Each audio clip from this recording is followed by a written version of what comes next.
Yes, I had just been up north. The sheriff we had at that time, he told us, he said, I don't want you riding around listening to the radio patting your foot. I want you checking buildings.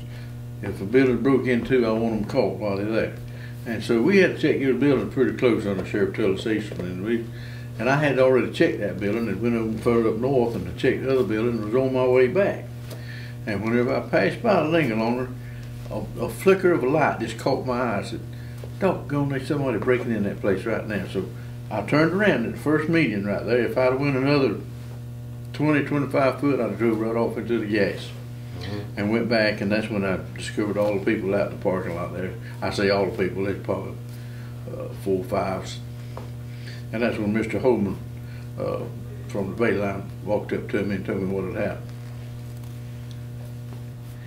And whenever I got to where the chlorine gas was, it was like this room here being full of thousands of chlorine and ammonia bottles open. I mean, it was just so strong, it just kind of knocked. We come out, got a little break, and went back in again. And the second time we went in there is when we heard the kids hollering out there. And so I don't believe Mr. Holman went in there with me that time. I think he had just went that one trip, and I went in there by myself this time, or then on. And it was about across from where the main train wreck was.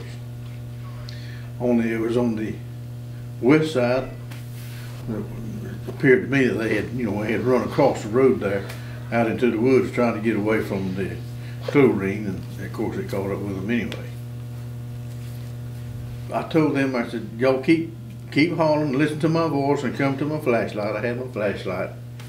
And finally I got up with them, and they were all crying and carrying on, and couldn't, some of them were staggering and falling, and some was helping the others walk, and several of them was complaining that their face was just on fire, their face was burning.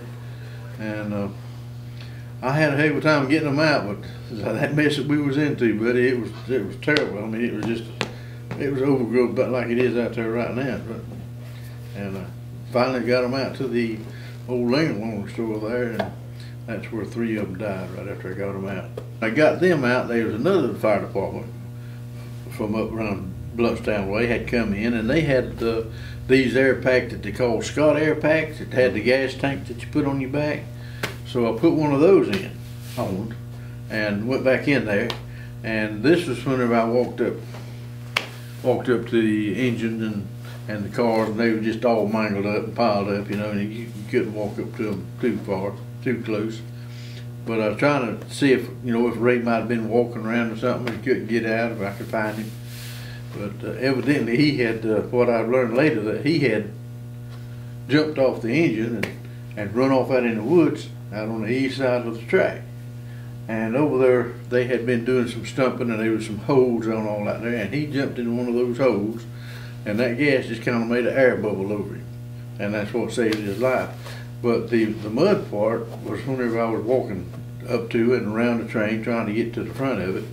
I thought I was walking in mud, and then I found out later I was walking in that acoustic acid, and of course chlorine mixed with it.